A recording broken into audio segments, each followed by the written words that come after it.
नमस्कार दोस्तों, आप सभी का एक बार स्वागत है आपके अपने चैनल भैरत गुप्ता हेल्प टेक्स में।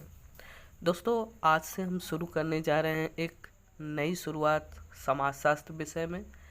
इस विषय में आप जानेंगे कक्षा 12 के समाजशास्त्र के बारे में। समाजशास्त्र के विषय के अंतर्गत सभी प्रश्नों को हल कराएंगे हम टॉपिक बाय टॉपिक। तो ज़्यादा देखने के लिए हमारे चैनल को एक बार सब्सक्राइब कीजिए, बेल आइकन को दबाइए ताकि जब भी हम वीडियो डालें तब आप तक पहुँचे। इसके अलावा हमारे चैनल पे आप हिंदी की वीडियो भी देख सकते हैं जो भरत सर पढ़ाते हैं। चलिए वीडियो को शुरू करते हैं। तो दोस्तों, आज का वीडियो का टॉपिक है कि हमें समाजशास्त्र के अंतर्गत कौन कौन सी चीज़ें पढ़नी है, कौन कौन से पाठ पढ़ने हैं जो कि हमें बोर्ड में जिसके बारे में लिखना होगा, तो उसी के बारे में हम चर्चा करेंगे। तो आपको हम बता दें कि आपको 3 प्रकार के क्वेश्चन आते हैं, जिसमें बहुविकल्पी प्रश्न होता है, अति लघु उत्तरी प्रश्न होता है, लघु उत्तरी प्रश्न होता है और दीर्घ उत्तरी प्रश्न होता है। तो बारी बारी से हम जानते हैं कि आपको कौन से चैप्टर से कौन सा टॉपिक पढ़ना है। समाजशास्त्र का पेपर आपका 100 नंबर का होता है, जिसमें इसे 2 भागों में बांटा गया। पहला पेपर आपका है भारतीय समाज, याद रखिएगा भारतीय समाज, और दूसरा पेपर है भारत में परिवर्तन और विकास। यानी टोटल आपको समाजशास्त्र में भारत के बारे में पढ़ना है, भारत के समाज के बारे में पढ़ना है, यानी किस तरह के समाज हमारे भारत में पाया जाता है और किस तरह धीरे धीरे भारत में परिवर्तन हुआ है, उसके बारे में आपको सेकेंड पेपर में पढ़ना है। तो चलिए हम बताते हैं फर्स्ट पेपर में भारतीय समाज के बारे में। तो भारतीय समाज के अंतर्गत आपको पहला जो टॉपिक है, जो पहला चैप्टर है, वो है भारतीय समाज का परिचय, जो कि 4 नंबर का आता है।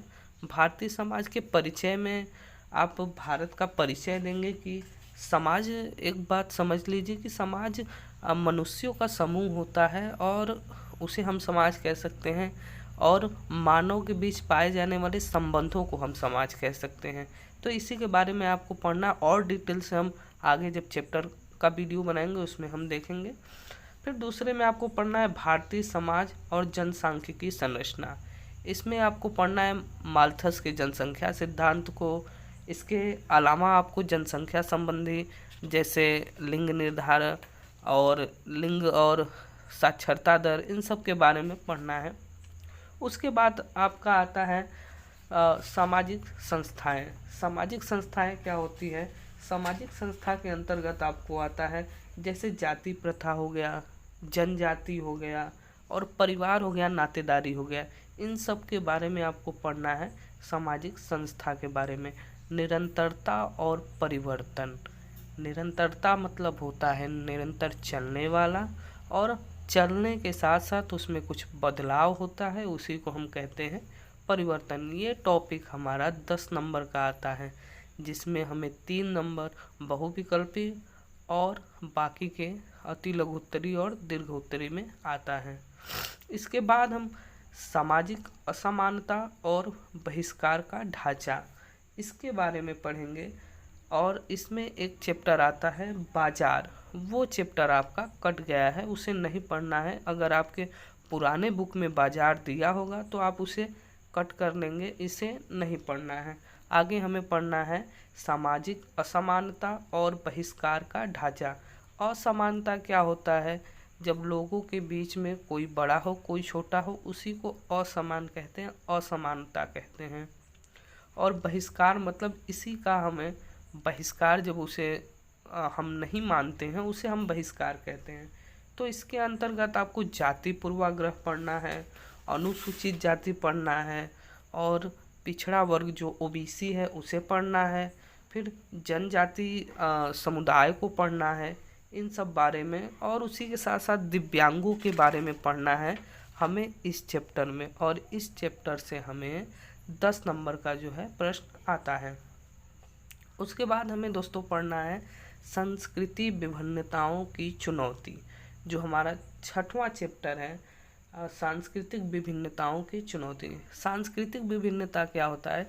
हमारा भारत देश अलग अलग जो है धर्मों से, संस्कृतियों से बना है, और इसी का कारण है कि भारत अनेकता में एकता का देश है। इसे कहते हैं भारत अनेकता में एकता का देश है।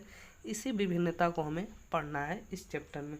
इसके अंतर्गत हम सांस्कृतिक समुदाय और राष्ट्र को पढ़ेंगे, राज्य को पढ़ेंगे और सांप्रदायिकता, क्षेत्रवाद, राष्ट्रवाद, राज्य और नागरिक, धर्मनिरपेक्ष इत्यादि चीज़ों का हम जो है अध्ययन करेंगे इस चैप्टर में।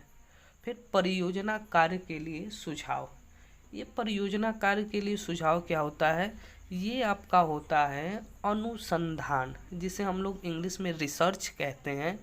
तो रिसर्च जो होता है, जब किसी चीज़ को हम दोबारा खोजते हैं, दोबारा सर्च करते हैं, इसी को हम लोग रिसर्च कहते हैं।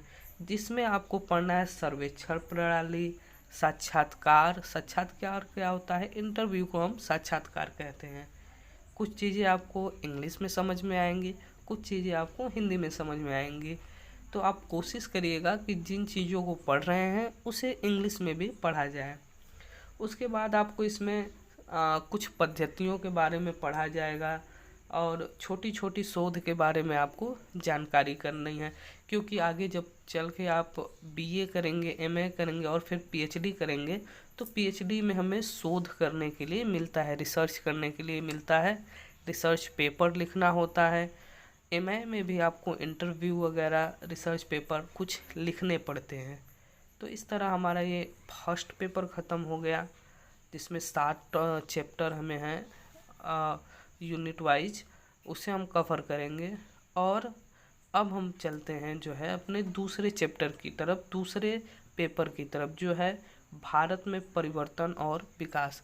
परिवर्तन क्या होता है? आप समझिए, जब किसी चीज़ में बदलाव हो। जैसे अगर समाज की बात हो रही है तो पहले हम लोग दादा परदादा हमारे धोती कुर्ता पहनते थे, परंतु हम अभी जो है पैंट पहनते हैं, कोट पहनते। तो ये परिवर्तन हुआ है, ये बदलाव हुआ है, इसी को परिवर्तन कहेंगे। और विकास क्या हुआ है कि समाज में जो है पहले गांव में लोग नीचे स्तर पे रहते थे, लेकिन उनका धीरे धीरे विकास हो रहा है, यानी उनके भी जीवन स्तर में बदलाव हो रहा है। उसी को हम क्या कहते हैं? विकास कहते हैं। तो इसके अंतर्गत आपको जो पहला टॉपिक है वो पढ़ना है सांस्कृतिक परिवर्तन।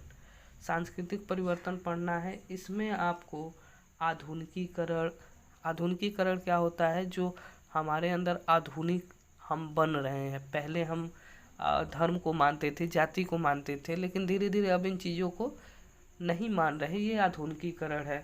फिर हमें पढ़ना है पश्चिमीकरण या पाश्चात्यकरण। पश्चिमीकरण क्या होता है? वेस्टर्न, मतलब जो हम अंग्रेज़ों से सीखते आ रहे हैं, अंग्रेजी सभ्यता से सीखते आ रहे हैं।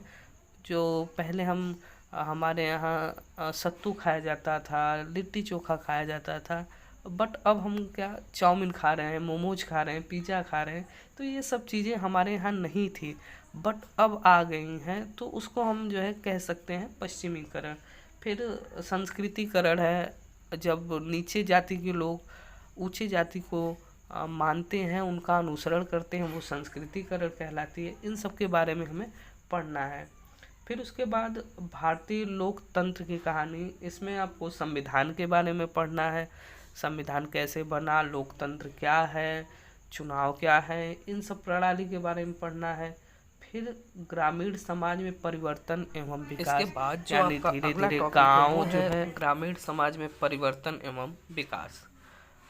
इसके अंतर्गत आपको पढ़ना है कि भूमि सुधार, हरित क्रांति और उभरता हुआ कृषक समाज, यानी कैसे कृषक समाज पहले बैलों से खेती करता था, अब यंत्रों द्वारा कर रहा है। तो इन सब के बारे में आपको पढ़ना है। इसी के साथ में पढ़ना है भूमि सुधार के बारे में, ग्रामीण समाज में परिवर्तन के बारे में। ये याद रखिएगा कि आपको हम एक एक टॉपिक कवर कराएंगे अपने आने वाले वीडियो में। तो इसलिए उन वीडियो को पाने के लिए हमारे चैनल को सब्सक्राइब ज़रूर करिएगा, ताकि आपको वो वीडियो सबसे पहले मिले। और उसी के साथ साथ हम आपको बहुविकल्पी प्रश्न भी कराएंगे, कैसे एग्ज़ाम देना वो भी बताएंगे। अलग अलग विषयों का अलग अलग वीडियो होगा। इसके बाद आपको पढ़ना है औद्योगिक समाज में परिवर्तन और विकास। इसमें आपको पढ़ना है व्यवसाय प्राप्त करना, योजनाबद्ध तरीके से किस तरह हम जो है उदारीकरण की ओर बढ़ते जा रहे हैं, इस बारे में आपको इसमें पढ़ना है। और इसके बाद आपको पढ़ना है सामाजिक आंदोलन, यानी किस तरह जो है समाज में आंदोलन क्या होता है। जब व्यक्ति किसी प्रकार का धरना या किसी प्रकार का प्रदर्शन करता है तो उसे आंदोलन का नाम दिया जाता है। तो इस आंदोलन के सिद्धांत और उसके वर्गीकरण को पढ़ना है। इसमें आपको श्रमिक और कृषक जो है आंदोलन हुआ था उसके बारे में पढ़ना है। स्वतंत्रता के लिए महिलाओं का जो आंदोलन हुआ था उसके बारे में पढ़ना है। जनजाति का, पर्यावरण का, तो विभिन्न आंदोलनों को पढ़ना है।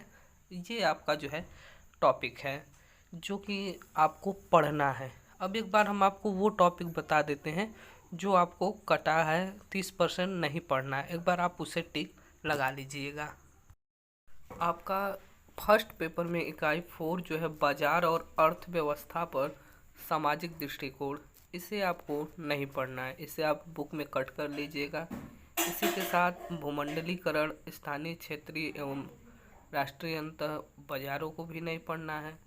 सेकेंड पेपर में आएंगे जिसमें संरचनात्मक परिवर्तन में आपको उपनिवेशवाद और औद्योगिकीकरण, नगरीकरण को नहीं पढ़ना है। फिर इकाई 13 में सेकेंड पेपर में ही भूमंडलीकरण और सामाजिक परिवर्तन को नहीं पढ़ना है। उसी के साथ भूमंडलीकरण के आयाम नहीं पढ़ना है। और आपको इकाई 14 में जनसंपर्क, माध्यम एवं संचार को नहीं पढ़ना है। तो इन सब चैप्टर को नहीं पढ़ना है। बाकी जो चैप्टर है आपको पढ़ना है उसकी वीडियो आपको मिल जाएगी। तो आज के वीडियो में बस इतना ही। आगे हमारी आने वाली वीडियो है भारतीय समाज का परिचय, जो कि जल्द ही आएगी।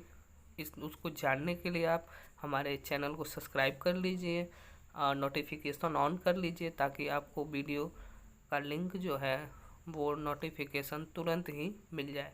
तब तक के लिए धन्यवाद। आप लोग खुश रहिए और अब की बार 90 के पार।